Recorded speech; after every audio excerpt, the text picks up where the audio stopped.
కోసిన కొద్దీ కాపు కాస్తూ టన్నుల కొద్దీ దిగుబడినిచ్చే పంట వంగ. కూరగాయల్లో దీనిది విశిష్ట స్థానం.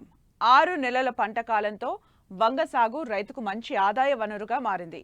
కానీ ఇటీవలి కాలంలో ఈ పంటలో మొవ్వు, కాయ తొలుచు పురుగు, వైరస్ తెగుళ్ల బెడద ఎక్కువ అవటం రైతులకు ఆందోళన కలిగిస్తోంది. వీటి నివారణకు తీసుకోవాల్సిన జాగ్రత్తలను గురించి ఇప్పుడు తెలుసుకుందాం.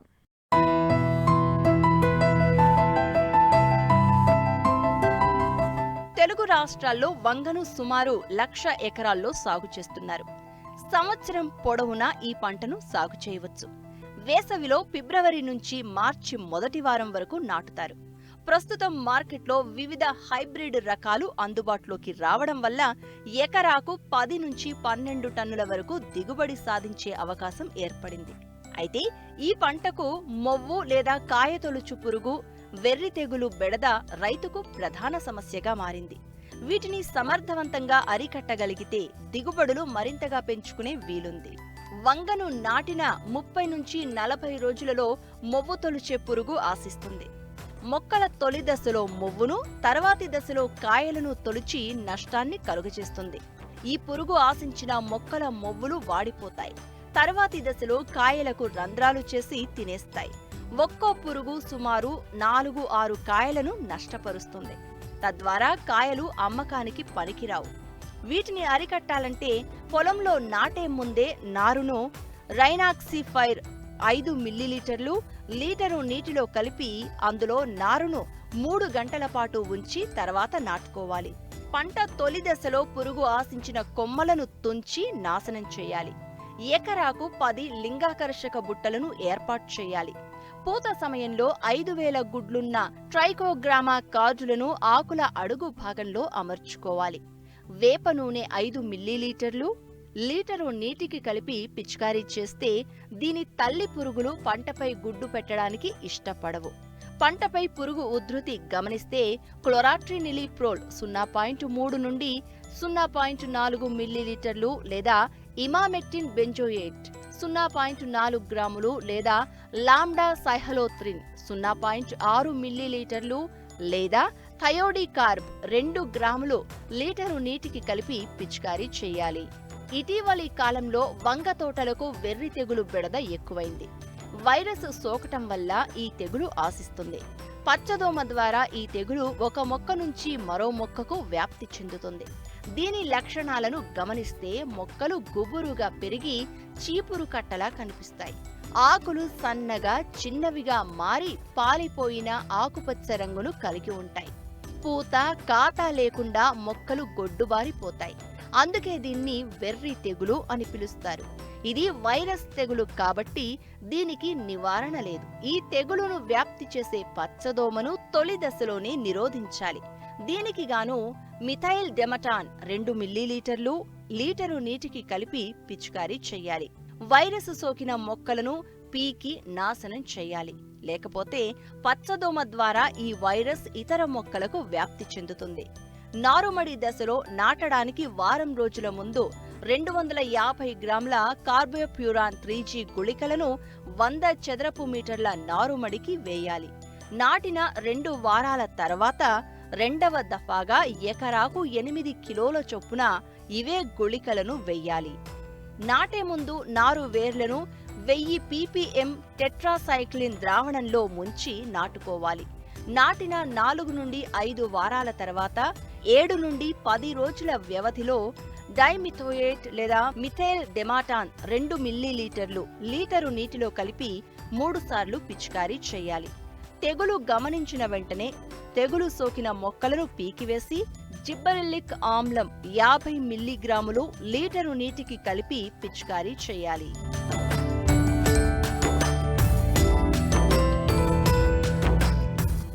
టేకు సిరులు కురిపించే పంట. బంగారానికి సరి సమానమైన ఈ కలపతో తయారు చేసిన ఇంటి సామాగ్రి, ఇతర వస్తువులు 10 కాలాల పాటు పదిలంగా నాణ్యతతో అందంగా కనిపిస్తాయి. అలాంటి కలప ప్రస్తుతం దొరకడం కష్టమైంది. ఇలాంటి పరిస్థితుల్లో టేకు కర్రకు విపరీతమైన డిమాండ్ పెరిగింది. టేకు వనాలు పూర్తిగా తగ్గిపోవడం ప్రత్యామ్నాయంగా ఇతర చెట్ల కలపను ఉపయోగించుకునే పరిస్థితి నెలకొంది. రైతులు వ్యవసాయంతో పాటు టేకు చెట్ల పెంపకంపై ఆసక్తి చూపితే మంచి ఆదాయం పొందే అవకాశం ఉంది. పొలం గట్లు ఖాళీ స్థలాల్లో ఈ మొక్కలు నాటి పెంచితే పర్యావరణంతో పాటు మంచి ఆదాయం పొందొచ్చని సూచిస్తున్నారు ప్రధాన శాస్త్రవేత్త రాజేశ్వర్ నాయక్.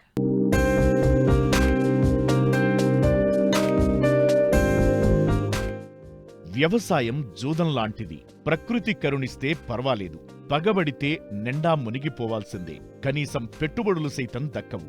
ఇలా నష్టాల్లో కూరుకుపోకుండా రైతులు ప్రత్యామ్నాయ మార్గాలను వెతుక్కోవాలి. బంజరు భూములు, పొలంగట్లు, ఖాళీ ప్రదేశాల్లో టేకు చెట్లను పెంచితే కొన్ని సంవత్సరాలకు మంచి లాభాలు గడించవచ్చు. ప్రభుత్వం ఇందుకు ప్రోత్సాహం అందిస్తోంది. గతంలో ఉద్యానవన శాఖ ఉపాధి హామీ ద్వారా రైతులకు టేకు, మామిడి, ఇతర మొక్కలను అందించారు. 1 ఎకరానికి 1000 మొక్కలు నాటుకోవచ్చు. నాటిన తరువాత మొక్కల చుట్టూ నీటి నిల్వ కోసం తవ్వి అందులో నీళ్లు ఇంకేలా తయారు చేసుకోవాలి. క్రమం తప్పకుండా నీళ్లు పొయ్యాలి. 6 నెలలకోసారి రసాయన సేంద్రియ ఎరువులను కలిపి మొక్కల అడుగు భాగంలో వేయాలి. ఇలా చేస్తే మొక్కల పెరుగుదల సక్రమంగా ఉంటుంది. 20 ఏండ్లు పెంచితే 20 అడుగుల వరకు పెరిగే అవకాశముంది. ప్రస్తుతం మార్కెట్లో 1 ఘనపు అడుగు టేకు కర్రకు 3000 నుంచి 4000 వరకు ధర పలుకుతోంది. ఎకరంలో నాటిన చెట్లకు పెట్టుబడి, పర్మిట్ ఖర్చులు పోగా 20 లక్షల వరకు ఆదాయం ఉంటుందని అధికారుల అంచనా. సాధారణంగా టేకు కలప, ముఖ్యంగా వృక్షాలలో చూసుకుంటే టేకు కలప చాలా ఉన్నతమైనది, చాలా విలువగలది.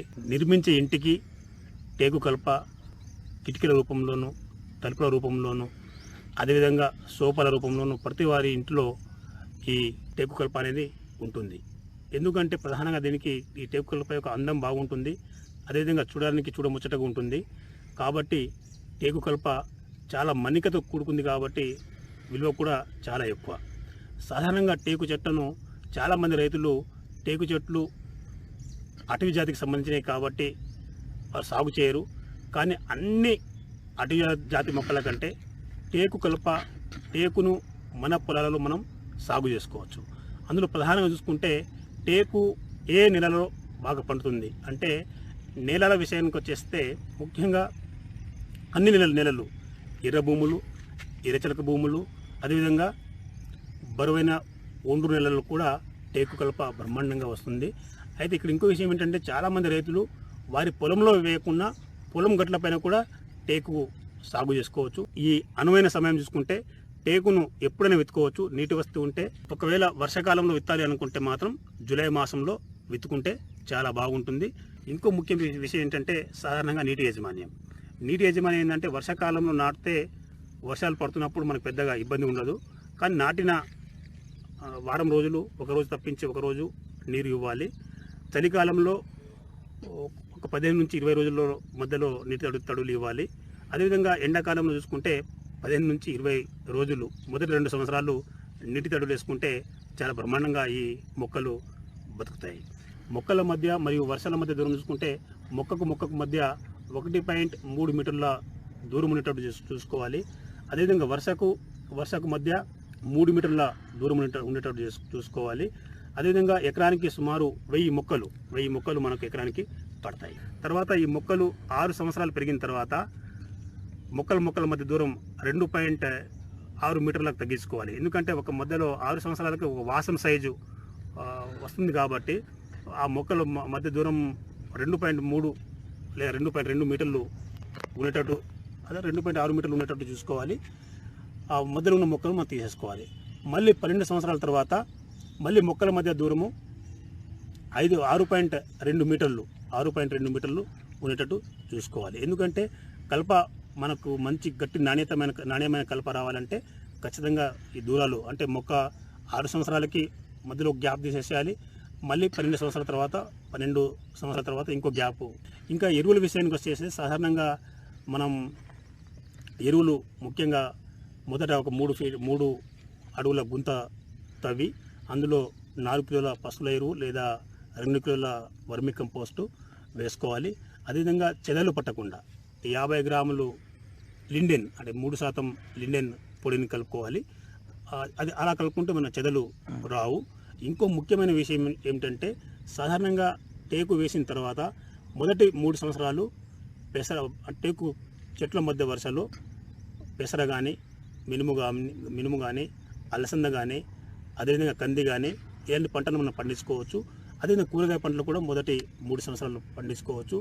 ఇంకో ముఖ్యమైన విషయం ఏంటంటే దిగుబడి సాధారణంగా 20 సంవత్సరాల తర్వాత ఒక ఎకరానికి 3,200 ఘనపు అడుగులు దిగుబడి వచ్చే అవకాశం ఉంది. ప్రస్తుతం ఒక ఘనపు అడుగు టేకుది చూసుకుంటే 3,500 నుంచి 4,000 ధర పలుకుతుంది. ఆ రకంగా చూసుకుంటే ఎకరానికి 3,200 ఘనపు అడుగులు దిగుబడి వచ్చే అవకాశం ఉంది. కాబట్టి దాని ధర ఇప్పటి ధరతో పోల్చుకుంటే ఎకరానికి 10 లక్షల వరకు వస్తుంది. అదే 20 సంవత్సరాల తర్వాత అప్పుడు దాదాపు 30 నుంచి 40 లక్షల వరకు ఆదాయం వచ్చే అవకాశం ఉంది. కాబట్టి మన తెలంగాణ రైతులు బీడు భూములలో, పొరంబోకు భూములలో, అదేవిధంగా పొలం ఒడ్డు పైన కానీ, గట్ల పైన కానీ, చిలక భూములలో, ఎర్ర భూములలో, ఒండ్రు భూములలో ఈ టేకు కలప సాగు చేసుకుంటే చాలా లాభదాయకంగా ఉంటుంది. మొక్కల ఎదుగుదల తరువాత టేకు కర్రను అమ్మే పద్ధతి సులువుగానే ఉంటుంది. స్థానిక అటవీ శాఖ అధికారులకు దరఖాస్తు చేసుకుని చెట్లను నరికేందుకు అనుమతి తీసుకోవాలి. తరువాత రేంజ్ పరిధిలోని అటవీ క్షేత్రాధికారి చెట్లు పట్టా భూమిలోనివా లేదంటే ప్రభుత్వ భూమిలోనివా అని ధృవీకరించుకుని చెట్లను నరికివేసేందుకు, రవాణా చేసేందుకు అనుమతి జారీ చేస్తారు. ఏజెన్సీ ప్రాంతంలో అయితే జిల్లా పాలనాధికారి అనుమతి తప్పనిసరిగా తీసుకోవాలి. చెట్లను కొనుగోలు చేసేందుకు జిల్లాలో చాలా మంది గుత్తేదారులు అందుబాటులో ఉన్నారు. వారికి సమాచారం అందిస్తే చెట్లను కొనుగోలు చేసి కలపను తీసుకెళతారు.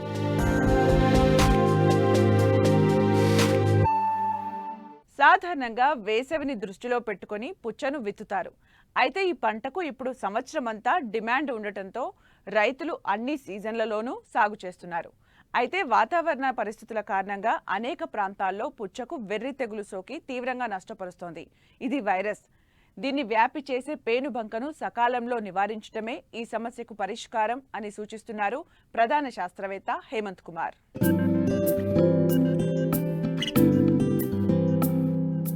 మండుటెండల్లో దప్పిక తీర్చి శరీరాన్ని చల్లబరిచే మధురమైన పండు పుచ్చ. తెలుగు రాష్ట్రాల్లో అధిక విస్తీర్ణంలో సాగు జరుగుతోంది. పుచ్చకాయలో 92% నీటితో పాటుగా ఖనిజ లవణాలు, కార్బోహైడ్రేట్లు, విటమిన్ ఏ, సిలు ఎక్కువగా ఉండటమే కాకుండా తక్కువ క్యాలరీలు ఉంటాయి. అంతేకాకుండా దాహాన్ని తీర్చే గుణం కలిగి ఉండటం వల్ల పుచ్చ వినియోగం వేసవిలో అధికంగా ఉంటుంది. అయితే వేడి గాలులు, పొడి వాతావరణం వల్ల ఈ తోటల్లో వైరస్ వ్యాప్తి అధికంగా కనిపిస్తోంది. ముఖ్యంగా వెర్రి తెగులు ఈ పంటను తీవ్రంగా దెబ్బతీస్తోంది. దీంతో రైతుకు తీవ్ర నష్టం వాటిల్లుతోంది. వీటిని సకాలంలో గుర్తించి అరికట్టినట్లయితే మంచి దిగుబడులను తీయవచ్చంటున్నారు ప్రధాన శాస్త్రవేత్త డాక్టర్ హేమంత్ కుమార్. పుచ్చలో కొన్ని ప్రాంతాల్లో కానీ చూసుకున్నట్టయితే ఈ మొజాయిక్ తెగులు అంటే వెర్రి తెగులు ఎక్కువగా ఆశించి ఈ యొక్క మొక్కలను నష్టపరుస్తున్నట్టుగా మనం గమనించడం జరిగింది. మొక్కల ఆకుల మీద మొదట ఈనెల మధ్య పసుపు రంగు మారటం అనేది ఒక ముఖ్య లక్షణంగా గుర్తించేదానికి అవకాశం ఉంటుంది.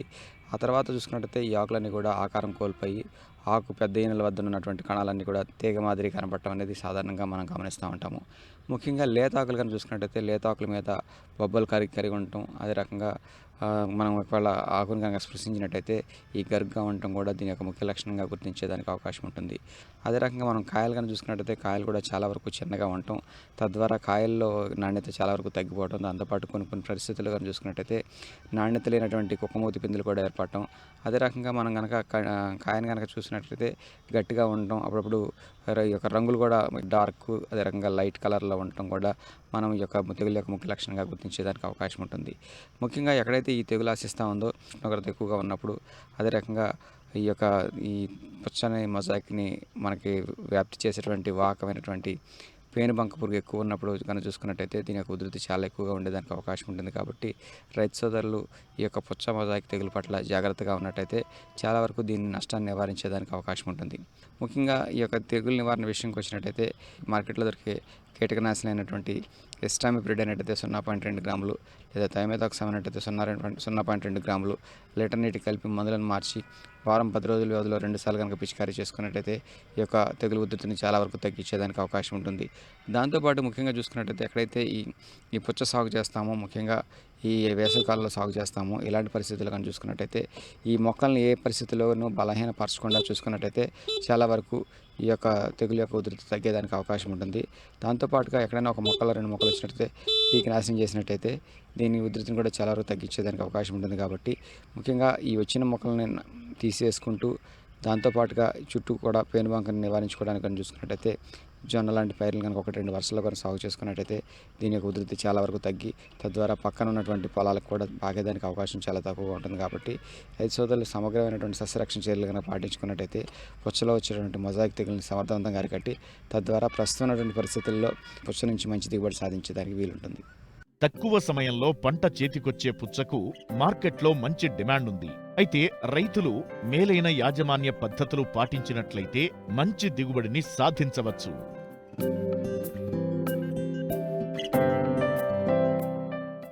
పాడి పశువుల పోషణలో రైతులు ప్రధానంగా ఎదుర్కొంటున్న సమస్య పొదుపు వాపు వ్యాధి. దీన్ని మాస్టైటిస్ డిసీజ్ అంటారు. ఒకసారి ఈ వ్యాధి సోకిందంటే పశువుపై ఆశలు వదులుకోవాల్సిందే. వ్యాధి నుండి పశువు కోలుకున్నా పూర్వస్థాయిలో పాల దిగుబడి సాధించటం కష్టం.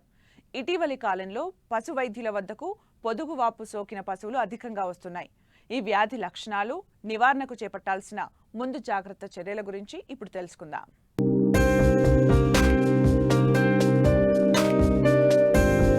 పశువుల్లో సోకే వ్యాధుల్లో అతి ప్రమాదకరమైంది పొదుగువాపు వ్యాధి. ఈ వ్యాధి లక్షణాలను తొలి దశలోనే గుర్తించి నివారించకపోతే రైతులు సంవత్సరం పొడవునా పాల దిగుబడి కోల్పోవాల్సిన పరిస్థితి వస్తుంది. ఒక్కోసారి పశువు కోలుకోవడం కూడా చాలా కష్టమవుతుంది. ప్రస్తుతం పాడి గేదెల ధర భారీగా ఉన్నందున రైతుకు ఆర్థికంగా కోలుకోలేని కష్టం ఏర్పడుతుంది. డైరీ ఫారాల్లో అపరిశుభ్ర వాతావరణం, యాజమాన్య లోపాల వల్ల ఈ తెగులు సోకే అవకాశం ఉంటుందంటూ పొదుగువాపు వ్యాధి లక్షణాలు, నివారణకు తీసుకోవాల్సిన జాగ్రత్తల గురించి తెలియజేస్తున్నారు ఖమ్మం రూరల్ మండలం పశుసంవర్ధక శాఖ assistant surgeon doctor Korlakunta Kishore. పశువుల్లో పొదుగువాపు వ్యాధి ఇది ఇబ్బంది పెట్టేటువంటి వ్యాధిగా మనం చెప్పుకోవచ్చు.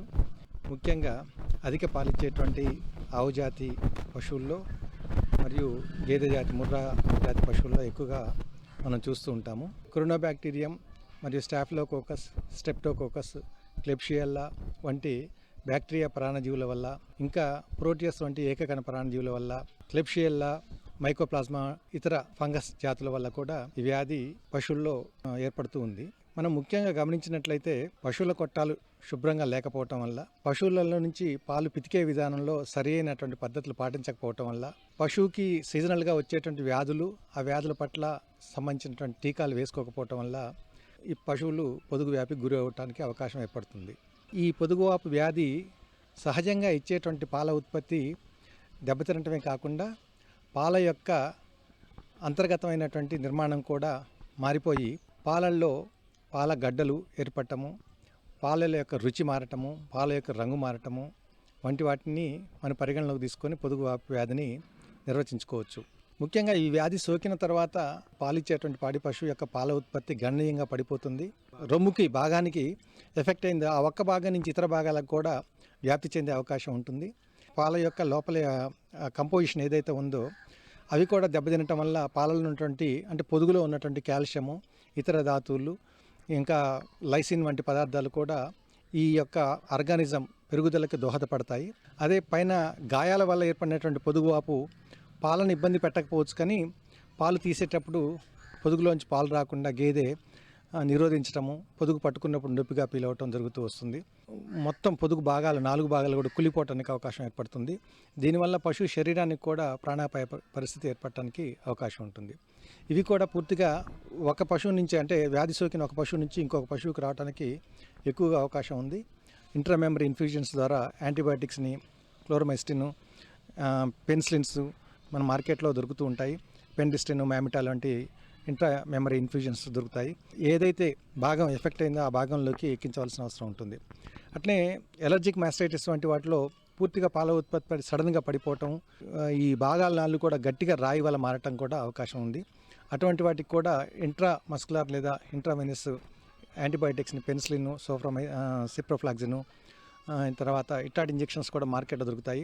వాటిని ఆ పొదుగుకు సంబంధించినటువంటి కణజాలం మెత్తపడేంత వరకు కూడా మనం కంటిన్యూగా ఇచ్చుకోవాల్సిన అవసరం ఉంది. దాని నుంచి ఆ ఈత వరకు మనం కొద్దిగా ఇబ్బంది పడ్డ తదుపరి ఈతలో ఇటువంటి పొదుగు వాపుకు మళ్ళీ ఆ పశువు గురి కాకుండా కాపాడుకోవాల్సినటువంటి అవకాశం ఉంటుంది. డైరీ ఫామ్లలో రైతులు తగిన ముందు జాగ్రత్త చర్యలతో రైతులు పొదుగువాపు రాకుండా అరికట్టవచ్చు.